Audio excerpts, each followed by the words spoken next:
Obviously, today's session, we're looking very much at how to market products and services to ethically minded consumers. That's how we've pitched today's session. And I'm delighted today to be joined by our three panelists. So we're going to start today's session actually hearing from Jess, who started with Social Enterprise Scotland back in August. She's going to be talking us through a lot of that biosocial campaign and talking us through some of those kind of tips and work that we're doing around understanding the ethical consumer and how we can hopefully share some of that knowledge with our members moving forwards. We're then going to hand over to Rosie from Third Sector Lab, and Rosie's going to talk to us a lot about how you present yourself visually, so some top tips around that. And then for those of you who haven't seen any of the Hey Girls campaigns, I'm biased probably, but I think they're great, and they certainly do make really good use of visual tools, visual communications. And I know Amy's going to be presenting to us just last about one of their campaigns as a bit of a case study, really, to give us a bit of focus. So hopefully that's going to be a great session for today. I'm really looking forward to it. As ever, I'm going to turn my video off now and hand straight over to Jessie, and then we'll bring in our other speakers and we'll do our Q&A at the end. But do feel free to post things in the chat as we go through. And here's to today's session. Thank you very much, Jess. Hi, everyone. So thanks for joining us. I have just shared my screen with you, so let me know if you can all see that. And great, super. So this is, for the first part, just kind of a general introduction to, help you understand the ethical consumer. So really interesting topic that I knew a little bit about, but I've actually kind of sunk my teeth into to understand better and pull some data. So we're not just talking about, overall ideas and actually looking at what numbers are telling us. So for a bit of context and background, the idea of ethical consumption and the term itself dates back to the 1980s, because at the time there were a lot of boycotts against, all kinds of controversial practices, the apartheid in South Africa, the use of products or supply chains, which were, for instance, chemicals, things like that. And then there was the launch of Ethical Consumer magazine in 1989. This is really the turning point where beyond this, you'd have had a huge acceleration of the trend in Western nations. It was easier, from the 2010s onwards because of smartphones and the incredible spread of social media for NGOs, for activists, but really also just for consumers who are ethically minded to share, important news and messages with a wider audience worldwide. So as a result, more and more consumers care now about, where their products come from, who's made them, are they paid a fair wage, what's inside the product, how does it get delivered to them, etc. So this shift in consumer behavior, it's been really led by food and drink in the first place. And I think we can all agree that there's been a huge increase of products that are just readily available everywhere for, vegetarians, vegans, gluten-free consumer. But increasingly, over the last 10 years especially, it has sort of like spilled over to other market sectors. So it is a complex picture to try and understand this ethical consumer. There is a shift that is increasing, but it's due to a range of factors. People are making sort of more sustainable choices based on, perhaps their health, care for the environment or animal welfare, because they want more transparency, because they care about human rights. So each individual consumer is going to make sort of the choice based on different drivers, if that makes sense. But one thing that is, more and more common is a general desire to have more scrutiny and transparency into how business operate, what are their production method and practices, and, what are their supply chains. Of course, we are spending so much more time online and plugged in constantly. So it's easier today to actually see the damage that some of our consumption habits have on, people and the planet. We are really in an information age where we are just constantly bombarded with information, and, we have an easy way to see the measurable impact of our habits on, deforestation, pollution, waste, exploitation of people in other countries. So if it was perhaps easy before to just kind of pretend you were good to go, nothing was happening, you can't do that anymore. There are still a range of drivers who, make consumers decide to purchase this product instead of this one are like pricing, convenience, customer experience, peer recommendation, but increasingly brand values play a key role. So are we there yet today? Well, data certainly seems to back up this shift. According to Nielsen, the sales for sustainable goods have grown twice as fast as other products in the same categories, and consumers are willing to pay more, especially when you look at 2011, 2015, the consumers willing to pay more, this grew by 200%. Even in the biggest companies like Unilever, it's a trend that cannot be ignored, and it actually, making them take a lot of different decisions, because when they look at their own sub-brands, the ones that have sustainable credentials are growing much faster than the others. And this is what is making the company, profitable going forward. So, even the biggest companies out there, not just independents, not just charities, social enterprises, or, just like artisans, are paying attention. And then there was a study by the Co-op, which was quite interesting to look at, and it looked at ethical spending in the UK over the last 20 years. And it showed that, when it comes to food and drinks, energy, clothing, eco-travel, the size of the market itself has grown massively from like 11 billion 20 years ago to 41 billion today. So when you look at the household spending from the official national statistics, ethical purchases yearly in households, it's grown by 6 over 20 years, which is huge. So when you look at, the spend every year per household, you've gone from something like £200 a year spent on ethical purchases to, over £1,000 a year, while the actual purchase power of each household hasn't really grown at all. So despite this flat rise, it means that UK consumers are choosing to spend away from traditional purchases and into ethical products. Of course, not all market segments, not all products are equal at this stage. Food and drink still leads the way, and there's a lot of awareness around, fair trade and organic labels, around vegetarian, plant-based milks, all that sort of thing. That segment alone has grown tremendously over the last 20 years, from 1 billion to 12. But, there are others who stand out. Cosmetics, for instance, 20 years ago, perhaps you were buying like cosmetics from like someone who knew, who was making them at home, with like natural products. But when you think about like overall products that were taking big market share, like in beauty, then, natural cosmetics, ethical cosmetics weren't really, a thing. And this has mushroomed to almost £1 million by 2018. Fashion, of course, always lags behind. And I think that, with the pandemic, there's been a ton of chat about, big companies just like stopping the orders that they had in factories all across the world and, leaving people without a wage, waste, all kinds of really dubious practices, factories here in the UK who weren't paying people a fair wage and had horrid conditions. So fashion definitely has like a lot to catch up with. But what's interesting to see is that shopping secondhand, for instance, has grown a lot. So charity shop sales alone, they increased from over 100 million to over 700 million in 20 years.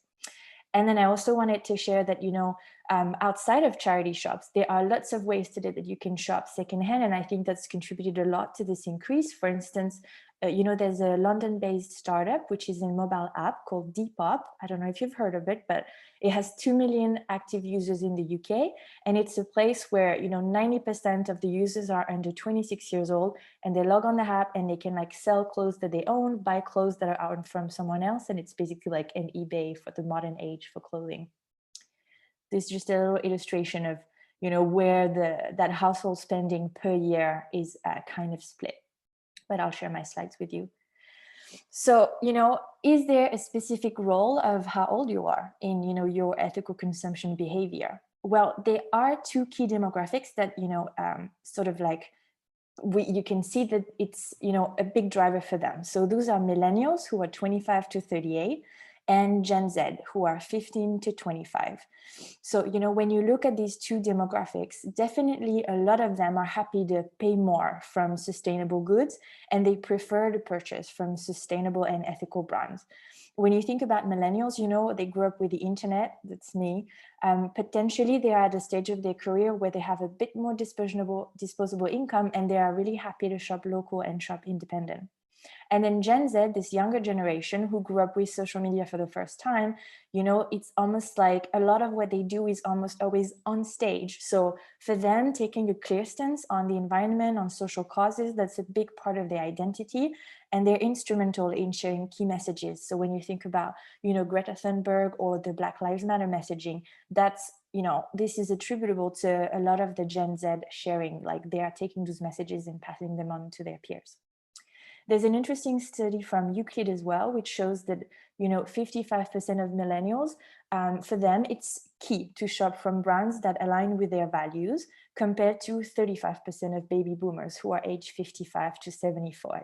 But that said, you know, I think that consumers across all ages can be driven by ethical considerations. So it's good to look at the data, but, you know, there are people across all ages who can be interested in ethical products and services. So of course, we can't talk about, you know, the growth of ethical consumerism without mentioning the pandemic, which has a huge impact. You know, even if this is a change that has been growing and growing over the last 20 years, you know, phasing out straws, vegan rolls at Greg's, more deliveries by bicycles, lots of recycled goods, that sort of thing. You know, with COVID-19, there is a strong realignment of our priorities, our lifestyles, our working practices. There's been a huge increase in the amount of people who are shopping online, even people who are not keen to do their groceries online, for instance. And it's likely that the pandemic is going to alter consumer behaviors going forward. And that's going to last, you know, that's going to create lasting retail change.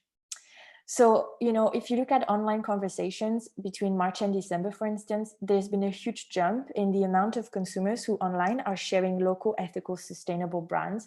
So not only they're looking for options that are more sustainable, but they're sharing them with their peers. And here I'm throwing a lot of data at you. You'll be able to look more, you know, in the slides, but this is data from April, May, June, July that basically shows that, you know, consumers basically just feel more loyalty to brands that effectively communicated with them, that, you know, played a positive role during the pandemic. And a lot of them basically say that they are going to make more sustainable choices going forward, that they're happy to pay more for local products, trusted brands, ethical, you know, goods, and that they're going to be, you know, more sympathetic towards the needs of others and companies that make a difference. So this is good news. So closing remarks, you know, for social enterprises, how can you claim a piece of the pie of this growing trend? I think, you know, in our case, the question is not how can we have more ethical and sustainable practices, but really how can we let those target audiences that are interested know about, you know, your mission, your values, your impact. I think, you know, Rosie's going to touch on this, but, you know, the key thing is how do you craft your brand stories? How do you show, you know, showcase the difference that you make in communities? No, you know, you should really try and like look at your communications on your website, on social media, and don't be afraid to show your personality, to build goodwill and loyalty with this consumer. It's really key to make that investment to post cohesive, regular content that's super transparent and that, you know, sort of like gives a shout out about the good things that you do. Remember that not all of your comms have to be about selling something or being icky. You can be human and showcase, you know, behind the scenes, recommendations, educational insights. The idea is to like sort of build that relationship with consumer and to find your tribe. I would really recommend, you know, looking at Instagram in particular for the two key demographics that we talked about, because it's a visual platform that people go to for product and peer inspiration and where you can find hashtags. And then finally, you know, I think that this whole trend makes it a bit of a fairer game. You know, we all have easy access to information. We live in a world where there's online reviews on Google, Trustpilot. So every time a traditional brand is like making a faux pas, then they really have a lot to lose. And, you know, consumers are turning away from them. And this is a chance for all those ethical businesses and social enterprises like us to stand out and, you know, challenge traditional brands. So I think that if you make that effort to communicate regularly, transparently, personally as well, then you are going to meet those tribes and sort of like engage more and more with them. So if you are keen to, you know, get a little bit of a refresher on your comms and your marketing best practices, we are actually planning a bootcamp. So I would encourage you to join. I'll email each attendee from today's session so you can see the program and, you know, sign up for free for, you know, sessions that you like. And these are going to be super practical on PR, on social media, on, you know, driving traffic to your websites. So yeah, I think it'll be really interesting, and we'd love to have you there. That's it for me. I will stop sharing my screen, and thank you so much. Thank you very much, Jess. Lots in there. I was making lots of notes myself, and hopefully some really useful tips in there, I think, for social enterprises.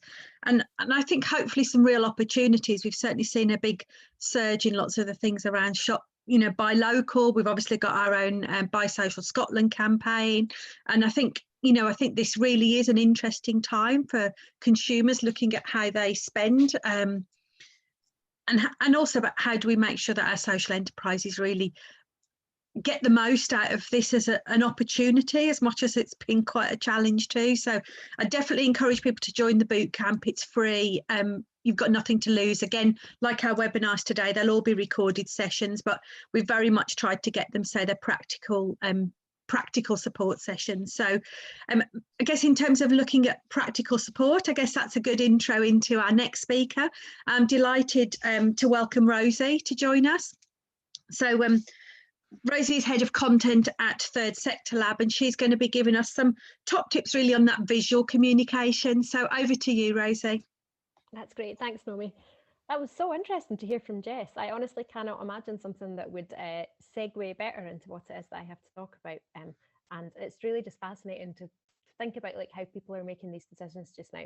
So I'm not going to talk about ethical consumption particularly. My background is in more with charities, but with social enterprises a bit. I'm going to look at just some more sort of practical advice and top tips, not as an expert, hoping to hear from you what your thoughts are on it, of how you can use images to build those relationships with your consumers.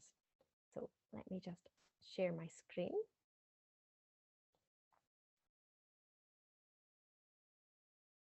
Okay. So as I said, my name is Rosie McIntosh. I work for Third Sector Lab, and we are all people who have current experience within the third or public sector. So my other job is I'm the chief executive of Mindwaves, and I'm also the chair of Outside the Box. And then that's kind of some of my previous roles there. In the past, I worked for Oxfam, and one of my roles there was on marketing Oxjam and the charity shop. So it's really interesting to see how that's changed. That was kind of 10 years ago that we were working on that. And it feels like the market share has really changed in that time. I want to talk about specifically visual communication, photographs, and maybe a little bit about video, but nothing too complicated with that. We know that Instagram is the fastest growing social network. There's over 1 billion people who are actively using it every single month. And yeah, it sounds like a lot of you are going to want to use Instagram, but even if you're not, it's worth being aware of the fact that that's having an impact on how other channels are being used. So we've found that in the past, we used to say to people, oh, if you want to get some extra attention for your tweets, include a picture. And now it's kind of like, every tweet's got a picture. It just kind of has to have it there. It's similar to, for example, the rise in TikTok, which some social enterprises and charities are using really well. But even if you're not using TikTok, you still have to be aware that other platforms are becoming TikTokified. So people are expecting to see things that are really quick and quirky. So be aware of that. Even if you're not using the main network, it will have an impact on how the network that you are using works. Some sort of it's always really difficult to find statistics on things like this, and I'm not a big fan of pop science for these things, but what we know is that people will recognize a familiar image within apparently 100 milliseconds, whereas if they have to read through the text, it'll take a bit longer, so they'll just engage with it instantly. That can be particularly important for products that we like, things that excite us, but also things that are local. So if you see a picture of a statue in your area or something, then people will engage with that instantly. We also know that social media posts with pictures get between 2 and 20 times more engagement. And 2 and 20 are quite different from each other, which is why I'm not particularly trustful of the statistics on it. But we know that it's much more effective if there's an image included. And that includes, obviously, images, graphics, photographs, video. And then the thing that I always keep in mind, and I say this in just about everything that I do, is remember that we're competing with cat videos. So people aren't coming online to say, oh, I wonder if there's a social enterprise out there whose services I can use. They're coming online to build relationships, see interesting things, be entertained. And if you can connect with them in that space and build those relationships, then yes, they'll want to consume your products. A few things to be conscious of.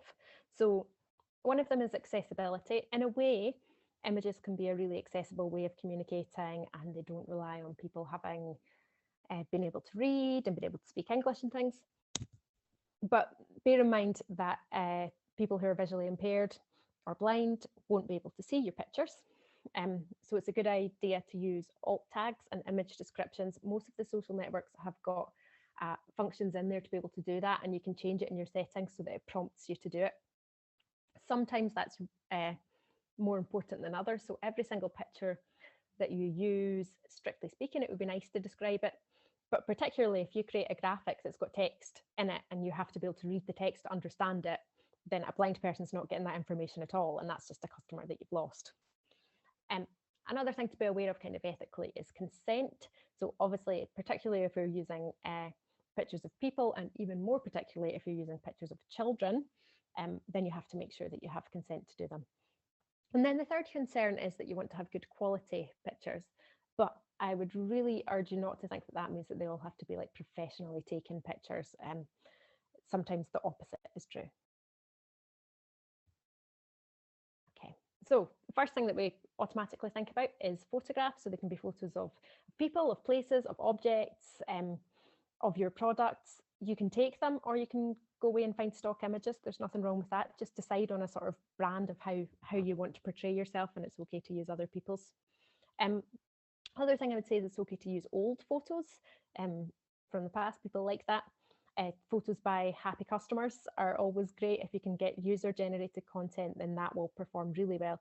ASOS are actually really good for that. They have an as seen on ASOS hashtag where people share their pictures of themselves and their clothes, and then they actually use them on their website to sell with. And they're all just as good as professional pictures. One piece of advice I would give you, and something that I've done in the past, is to organise a photography competition on a key theme. So it might be like why I love my neighbourhood, or why I love cycling, or whatever it is that you work on. If people share pictures and enter them into a competition, you can reshare them.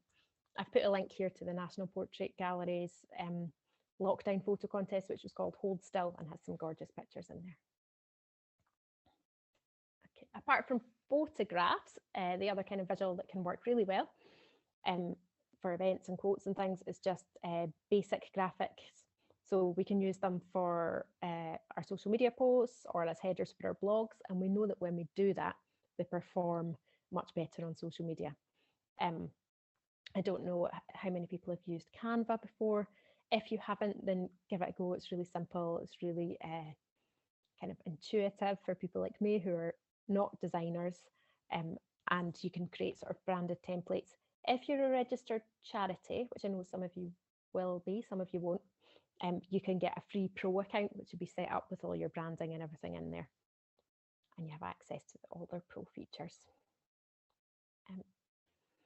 One other example that I use a lot these days, it seems to be something that people are really into, is if you've got some pictures you can put together, either just as a simple slideshow, or you can use software to create something a little bit more complicated, then simple animations are a great way of presenting your message in a visual way. I'm going to show you this one very quickly. Because I'm on a Chromebook, I can't share my sound over Zoom. I'm not going to sing for you, but you can imagine some cheery ukulele music here. It's just a quick one.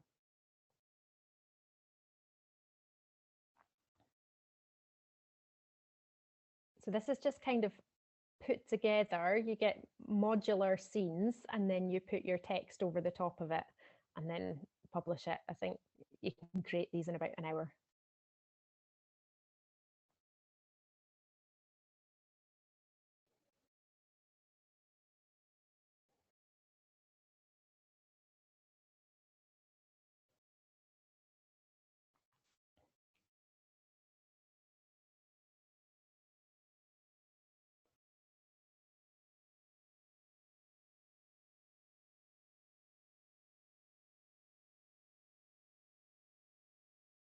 There you go, a wee plug for outside the box there. And although I'm apologising that I don't have the sound there. Let's move this out of the way so I can.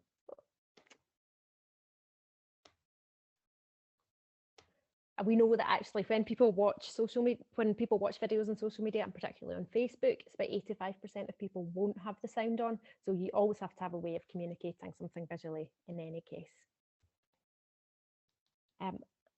Okay, I think we often think about our products and things being a sort of final thing that we want to share, but remember that the process can be just as interesting, it's more likely to be shared, and it helps build up a kind of relationship with people. So if you can make a time lapse of setting up an event or show the process of a product being made, like I love these like sourdough going into the oven and things coming out and things being left to sit overnight and things like that, and that can work really well. Even when you make mistakes, I did some work with projectability with some young disabled artists recently, and we had great fun like sharing stories of clay falling apart and things just not quite working, because it shows that there's actually skill involved, and that to create something good takes work and it takes effort. And that kind of leads me on to thinking about stories. So I don't know how many people have made much use of Instagram stories. One of the best things I find about it is that, particularly when we're using images of people, and particularly when we're using images of children or other vulnerable people, maybe I'll get consent to use something, but I still don't feel comfortable with the idea of creating a sort of digital footprint for them. So with stories, we know that they'll only sit there for 24 hours unless somebody screen grabs them, then that person's not then having a picture of themselves on the internet for the rest of their lives. The other thing I think that's good about stories is it's good for the stuff that's happening like right now. So if you've got a sale or you've got a poll or an event coming up or a consultation, then that's a really good way to share them. Something to be aware of is the sort of the stereotypes that are perpetuated through images, and to be thinking about how do I share images in a way that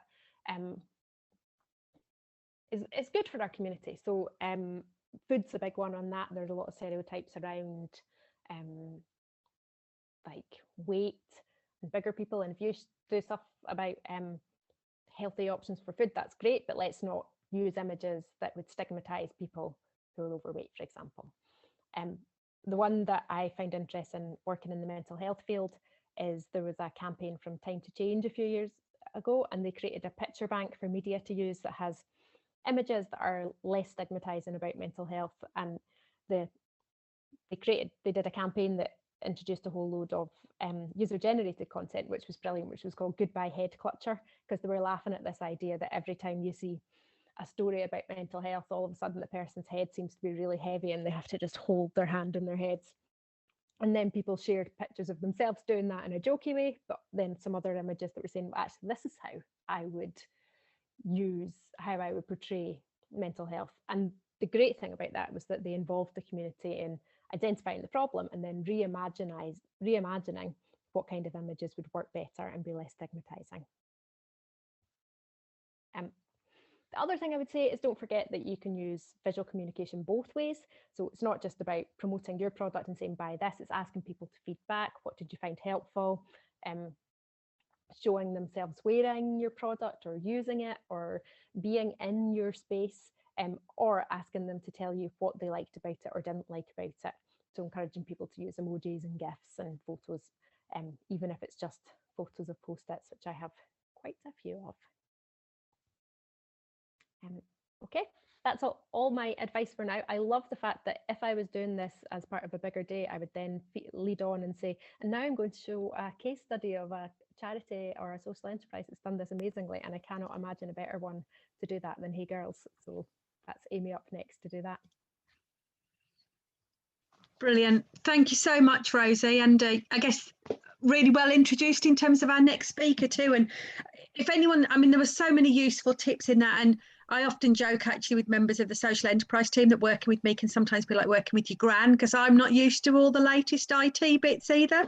And Canva is, even I can use it. So, you know, it's really easy. So there's some great tips in there for resources that are easy to use for groups. So thank you very much. So without holding back any further, Amy, do you want to talk us through Hey Girls and one of your campaigns?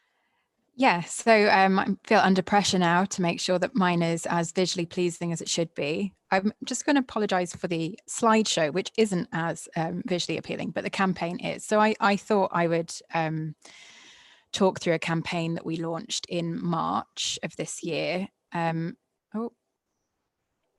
But first of all, I'll just give us a really quick rundown of who Hey Girls are, unless you know, but it'll be very, very quick. So Hey Girls was founded in 2018 by Celia Hodgson, who is on the right-hand side there, and her two daughters, Becky and Kate. So they had a discussion around the dinner table one evening about how disgraceful it is that 1 in 10 girls and women in the UK are living in period poverty. And they decided to do something about it. And Hey Girls was born because, you know, we believe that access to sanitary products is a right and not a privilege, and everyone should be able to look after themselves while they're on their period. So what do we do? So we sell and manufacture period products. So originally it was pads and tampons and reusable pads. And then we've expanded our offering to cups and period pants as well. We also offer kind of educational workshops going into schools talking about periods, and also campaigning and lobbying to women's rights and to kind of get periods front and center, because it's something that 50% of the population experience, and it's still pretty taboo. So the way that the business works is you buy one, we give one. So for every single product that we sell, we match donate that and share it with donation partners across the UK, getting it to people who really can't afford period products. We also sell, so we sell online, but we're also available in some supermarkets as well. And to date, we have donated over 10 million period products. So it's really great and continuing to grow. And we actually reached that figure during lockdown, which was really incredible news for the entire team. So fast forwarding to 2020, we're 2 years old. We're looking to expand our range, and we decided that we wanted to kind of move into period pants. As I said, we had disposable products and a couple of reusables, and our reusable products were proving really popular. And it felt like a natural move into period pants sphere, given that people are reusable pads so much. So period pants, in case people haven't come across them, reusable pants that have a pad incorporated into them. So you can wash them, you can wear them on your period, you can wash them, you can wear them again. They truly are reusable.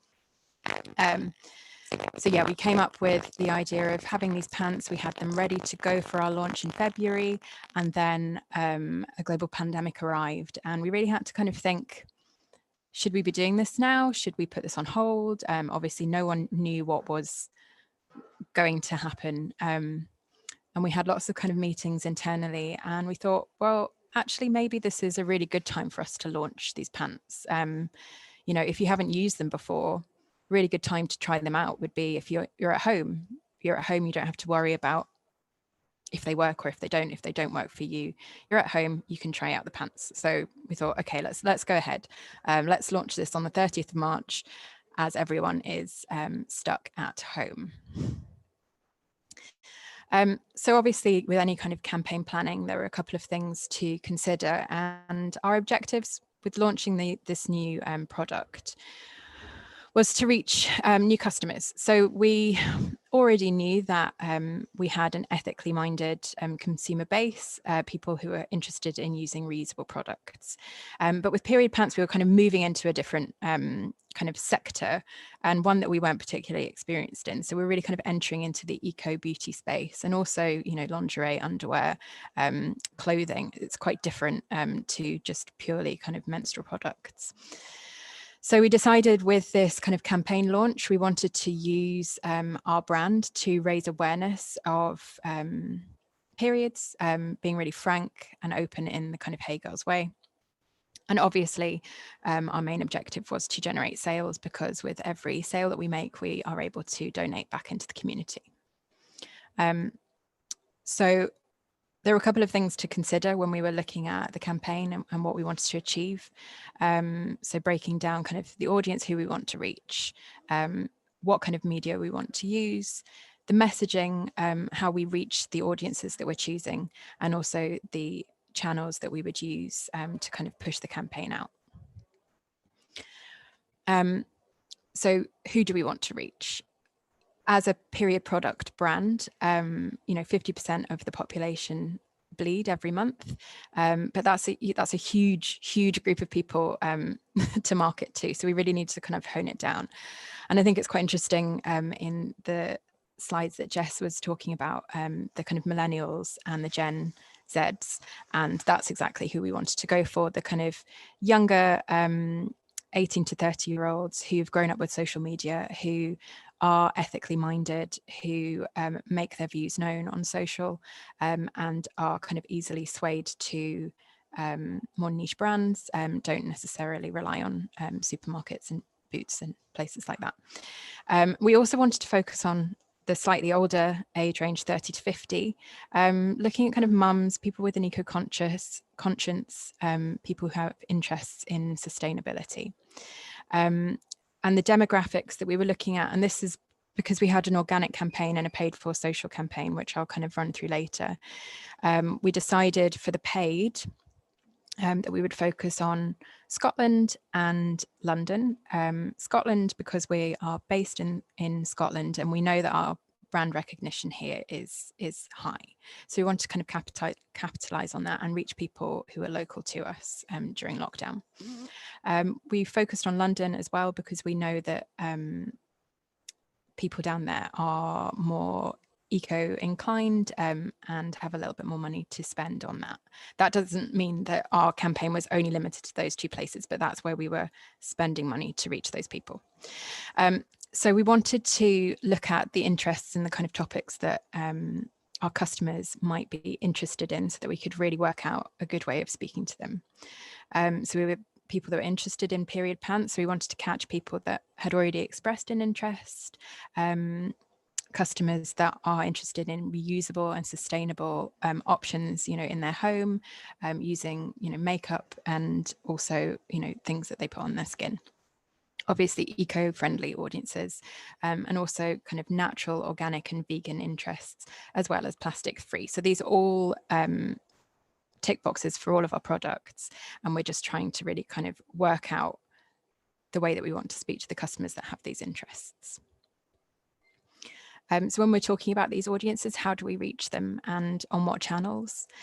So we've got a website, and we generate a lot of content there. So we knew that we wanted to push people to our website in order to buy the product. So obviously we need to create content that's beautiful and that sits on there. There was a small line of press that we wanted to cover. So we were kind of, as I said, shifting into a slightly different space. So we wanted to reach out to beauty and eco press and gift them our new pants so that they could see what they were like and hopefully review them back for us. We did a lot of research into influencers that shared our brand values. So some were local, so Scotland-based ones, Edinburgh-based ones, but then also ones in the UK. And similarly, we had a strategy where we would reach out to the influencers, give them a pair of our pants and get their feedback on them. And then hopefully they would go on to generate content for us that we could reshare on our channels. As I mentioned before, we had an organic social strategy and then also invested a small amount of money into a paid social campaign, as well as also putting a little bit of money into paid search. The final thing that we wanted to kind of look at was we are stocked in lots of eco stores across the UK, and we know that our eco store customers are really active on social, especially on Instagram. So we wanted them to kind of get to hear the news first and be able to share content on our behalf. In terms of the channels that we were looking at, obviously our website, Facebook, and in turn Instagram, because Facebook acts as the main source to push out to Instagram and Facebook. We also looked at researching lots of groups on Facebook and forums, people that have interests, so that we could share our assets and content with them. And similarly, a kind of strong Google strategy that encompassed all of those interests and keywords so that people would find our content if they're searching for it. So moving on to assets. So at Hey Girls, we've got a really kind of clear tone of voice and brand identity. And with our pants, we didn't want to stray too far from that. So we wanted really striking visuals using real bodies. So these are all of our girls on our packages are real girls, and they are friends of ours or friends of friends. And our models for the pants were no different. So we didn't, airbrush or retouch anything. And we used a range of different people to model our underwear.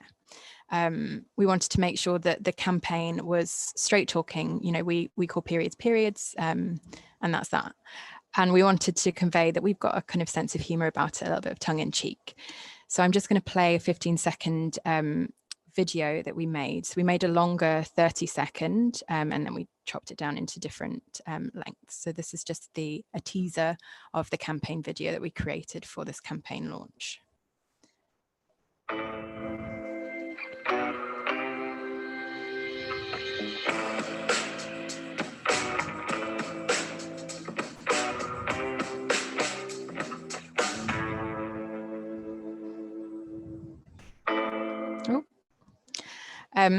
So you'll see there our kind of campaign hashtag, do it in your pants. We wanted it to be kind of cheeky, but also, it doesn't beat around the bush. It's you do stuff in your pants, like you walk around the house in your pants, but you also do your period in your pants. So we wanted it to be kind of fun, but also have a few different meanings.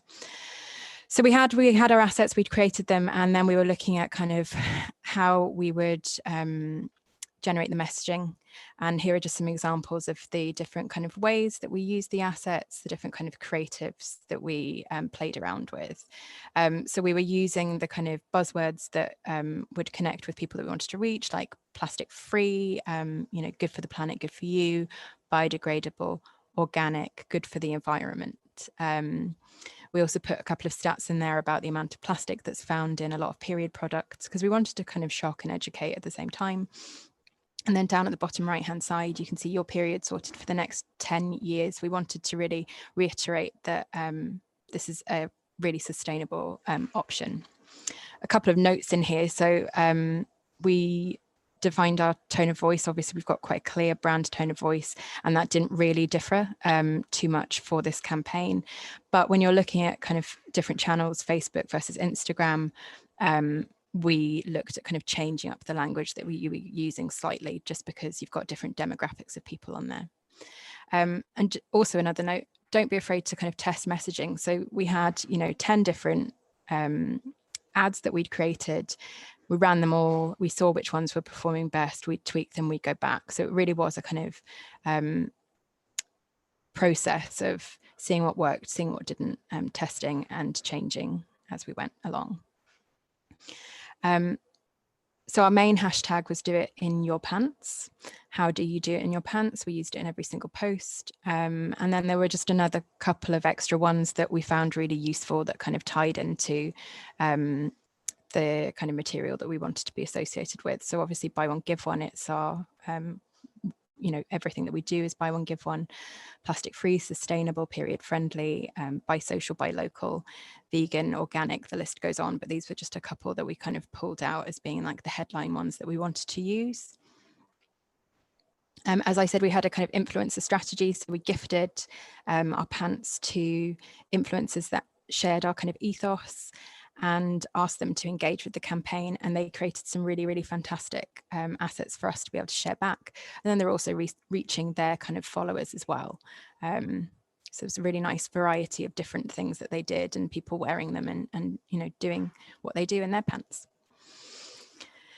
So post-campaign launched or went live, and we wanted to make sure that we were really re-engaging with our customers. So it wasn't that they were served our ads, they bought the product, and then that's it. We want to kind of create a community of Hey Girls customers, and we want them to stay with us and re-engage with our content. So one of the things that we did, reviews are really important when you're launching a product, but for anyone to kind of have trust in a brand. So we set up a an email that would go out to all of our customers 10 days post purchase, encouraging them to leave us a review on our website that pulls straight through. We also encourage the reviews to be posted on social media, and then we will post them back to our followers. So like it really does not only increase customer trust in your brand, but also customer loyalty. And then just another way that we kind of incorporated the campaign into for our customers was to make sure that everything that we had included our social tagline. So you're looking at a gusset sticker there that has our campaign hashtag. So anyone that received the pants has to take the gusset sticker off. They see it and hopefully they find it funny and maybe engage with us on social because of it, even if they hadn't seen it online. We also include a little card that just talks about us as a social enterprise, what we do, and congratulates people on, you know, helping a girl in need, because any product that they buy is match donated, and you might not be aware of that. And then this little card on the right hand side, do it in your pants, just a fun little nod to the video and the campaign. So just to kind of summarize the points that I went through, when you're kind of thinking about creating a new campaign for an ethically minded consumer, you want to obviously set your objectives and research your audience and look at their interests and where they're buying and what they like to see and do online or in those kind of channels. Define the channels that you want to reach, and engage partners so that they can share the news, so that it's coming from multiple angles and not just from yourself. Definitely test messaging. You might go into it with all of the research on the hashtags and what people want to hear, and it just might not be the right thing for that day. So don't be afraid to change your messaging, to tweak things a little bit to make sure that you're really kind of hitting the people that you want to hit. Have a good hashtag, so have a good campaign hashtag, but also do your research into what other hashtags people are using to get good coverage. And then also post-campaign launch, get reviews, build trust, speak to your customers. It's not bad to have a bad review. It's good to have a mix of reviews. Obviously, you want everyone to love your product, but some people won't. And that's really valuable feedback for you to get as a brand, but also for other people to see, so that you've got a nice varied, not everyone's going to love what you do, but it's okay. And that's the end of my presentation. Brilliant. Thank you, Amy. I've got a few questions I've been writing down, and I've encouraged people to put some questions in. So I'm going to start off with a couple of questions and then come back to the ones that have just started to be posted through in the chat. So I'll perhaps bring Rosie back in first, if I may. And I hope this isn't an awkward question. I'm interested in that kind of, you made a comment about kind of being cautious about stereotypes, and I know certainly in the chat function people were agreeing with that statement. And my question is, and then I look at kind of the stereotypes and I look at kind of what we hear from a marketing perspective about kind of targeting. So the stuff we heard Jess speak about in terms of looking at people in certain categories, or, you know, Hey Girls saying they're targeting. Do you think sometimes that balance for social enterprises, where they're trying to almost be very inclusive and not fall into stereotypes, actually can make it difficult for them to then look at marketing and campaigning in that very targeted way? It's a really, really interesting question. And I was kind of thinking the same thing. I mean, I know, going back to my days working at Oxfam and working on fair trade things, and we all, you know who your market is there, don't you? And maybe they're like an easy win and they're kind of the low-hanging fruit. But I think social enterprises that will do the best are the ones that can find a niche and find an audience that the other ones aren't tapping into, and can find the reasons why people. So things like shopping locally, that doesn't have to just be like a middle class thing. That can be something that's valuable to everybody to use a food co-op, for example. And it's like, again, in the charity sector, it's something that we talk about a lot, like using images that might be good for fundraising but might be bad for the people who you're supposed to be working with. I don't think that's ever really acceptable. It's such a hard balance, isn't it? And I think that's some of our challenge sometimes. And again, you know, when social enterprises want to talk about the social good in terms of beneficiaries, you try not to fall into stereotypes, but you're trying to get people on board with that's who we're supporting. And I think it's a really tough call. And I think sometimes that's why, you know, I look at the organisations out there that have really done well from a sales perspective, and actually they've had to go down this very targeted traditional marketing approach. It's critical, but I think there's a fear sometimes from some of our organisations around sales, about being seen to be too commercial, and I just think it's a real challenge. And I'm not suggesting there's an easy answer at all, but I think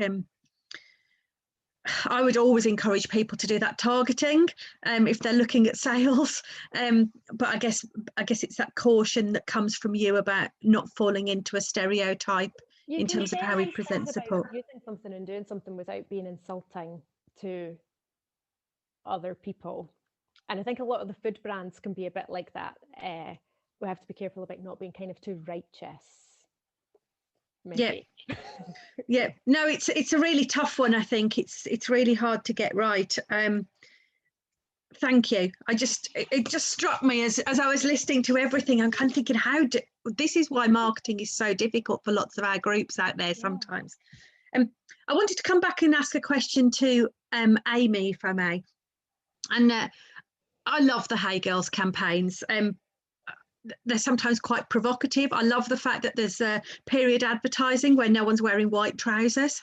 I've never understood that. I know there'll be lots of women on this webinar. Have you got brand guidelines that you work around? And have you ever kind of come up with campaign ideas that have almost, you felt have pushed too far, that have created quite a chat within your team in terms of how do you get the balance of getting the right level of provocation?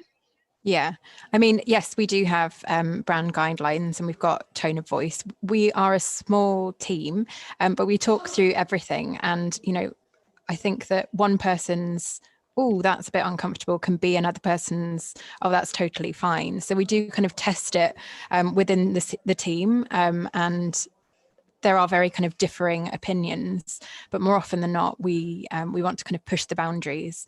And yes, sometimes we do make people feel uncomfortable, but it's only ever to highlight that this is, you know, an issue and things that people go through, and it's totally normal as well. I think you know, people will be kind of squeamish about seeing blood, but it should be normalized. So it's always, yeah. We do go through a little bit of a kind of screening process, but more often than not, we'll go for it. Yeah. Well, and I'm in the category of loving that, going for it. I think it really stands out. And, you know, again, you know, when we think about how we package products and how we really even just choose colours for our organisations and those whole kind of brand guidelines, you know, are we deliberately trying to fit? I know environmental businesses often tend to fall into the things that look very green and they use a green colour palette.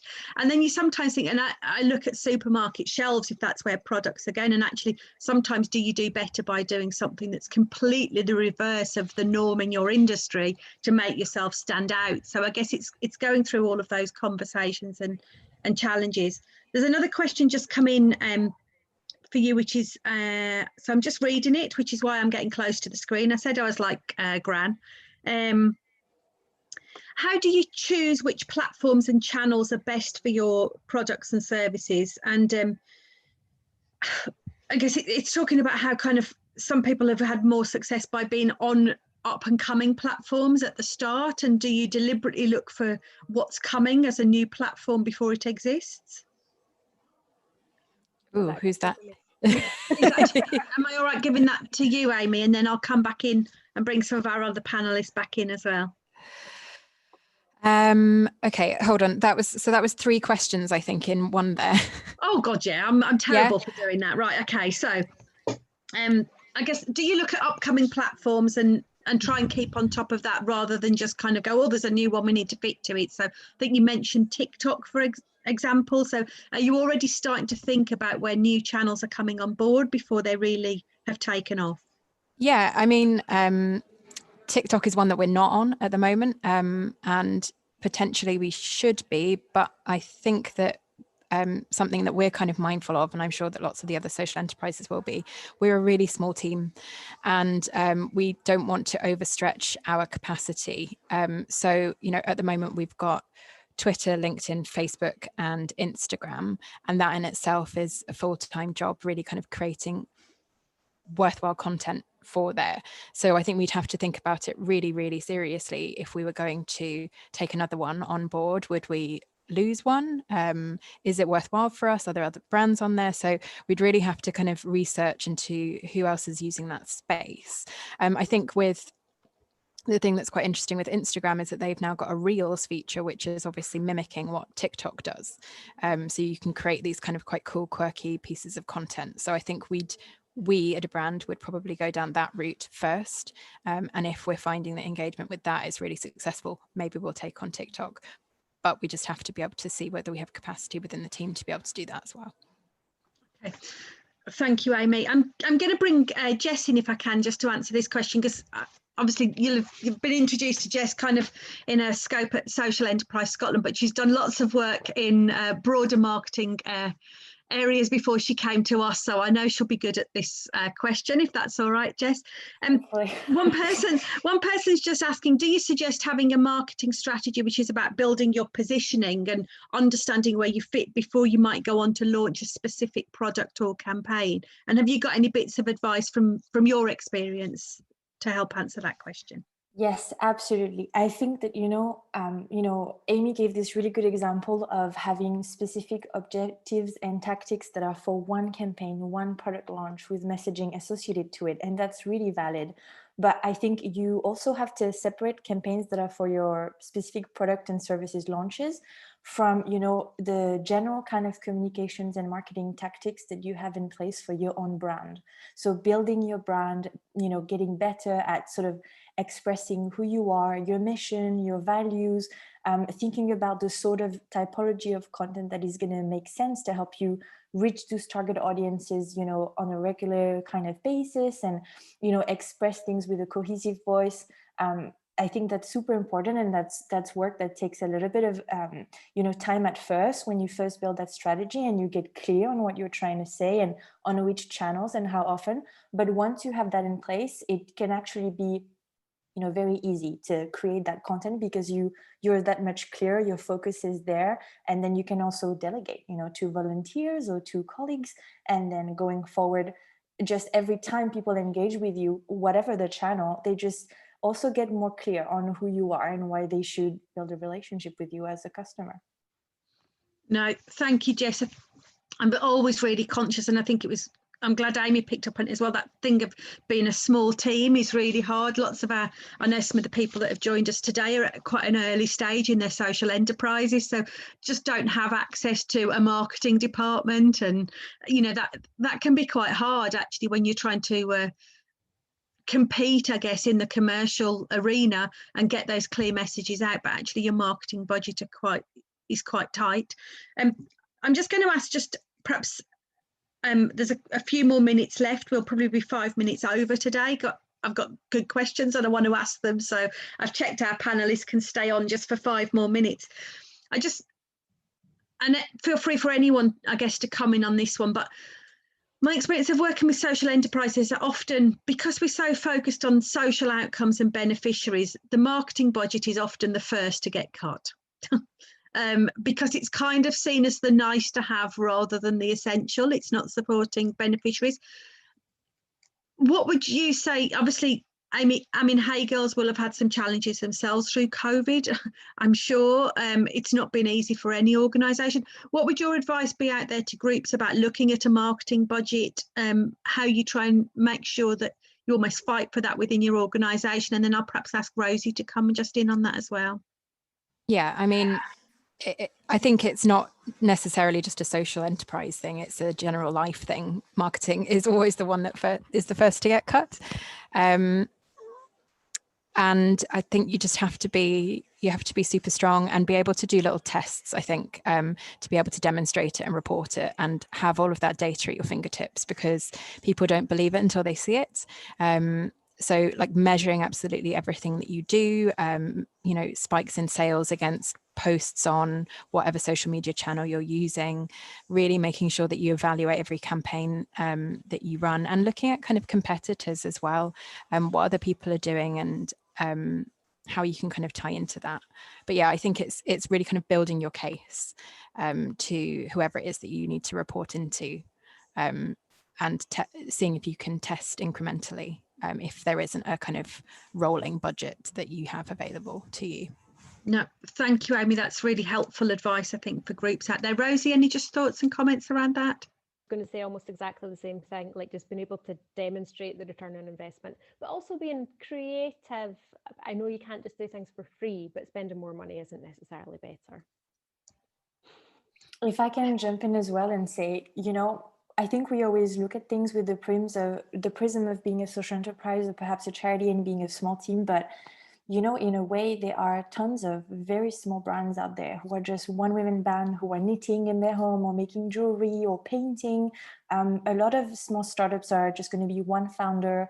So I think it's like, as Amy said, it's for everyone the same challenge. And in a way, the positive spin on it is that, you know, 20 years ago, you'd have to throw a lot of marketing budget at getting featured in the press, in the media, on TV, taking ads, sending, you know, leaflets through the post. And actually today, it is a bit more of a fair landscape. The fact that we can create organic content, even with no ads. You can have an Instagram page where, you know, you share pictures of your work and you have, you know, a couple lines about like what inspires you. And actually that's really powerful. Like consumers have been empowered, and I think we have been too. So it does take time, but you know, we can do it. No, you know, that's great. Sorry, Rosie. We say the same thing all the time. We say, like, let's have fewer people in your digital team and more people doing digital. So anybody who's got a smartphone, I'd much rather see somebody delivering a frontline service or making a product than somebody in the marketing team, not to put myself out of job. and you know, you gave us those examples of the tools like Canva. I mean, they're free, they're easy. There's, you know, those resources in the past would have required a budget to get a designer in to do. And yes, there will be times we still need to use kind of creative designers for pieces of guidelines.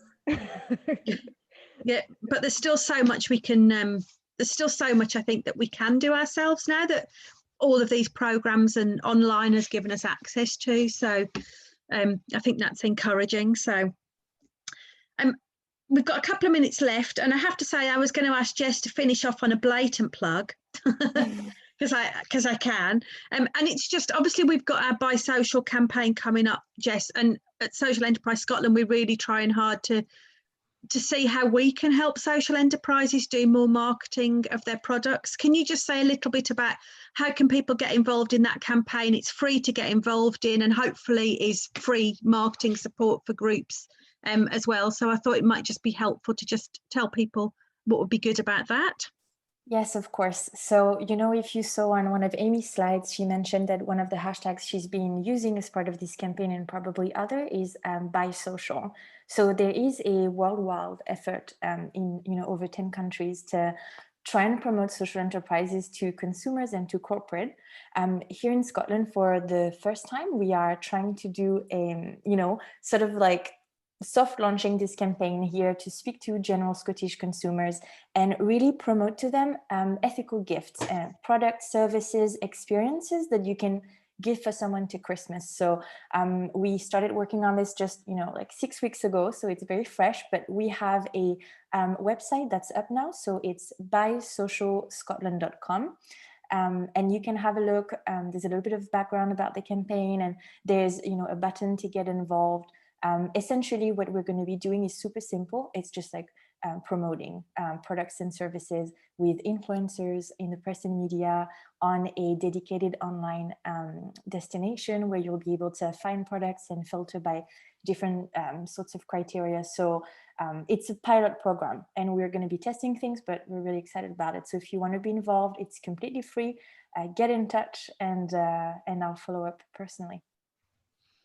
Thank you, Jessie. And yeah, our call out for photographs, and if you want us to feature you in that, we're definitely up there for bits of video content we can share, for photos we can share. So if you've got them and you want other people sharing them on your behalf, use us. You know, we're here to kind of promote social enterprise. Thank you. it's been a great session today. Every week I kind of think, oh, it's Wednesday, what's going to happen today? And today's been a brilliant session, and I think a great intro into the boot camps. I'd encourage people to sign up for those if you want more of those top tips on free resources, practical tools you can use. Then that's pretty much what we're going to be looking at in the boot camp sessions as we move forwards.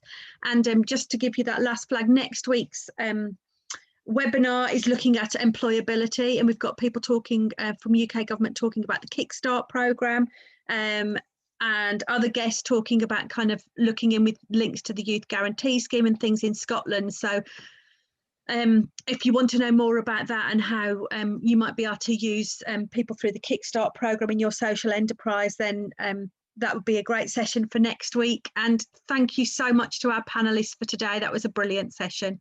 Really glad you're able to join us. Thank you. Thank you.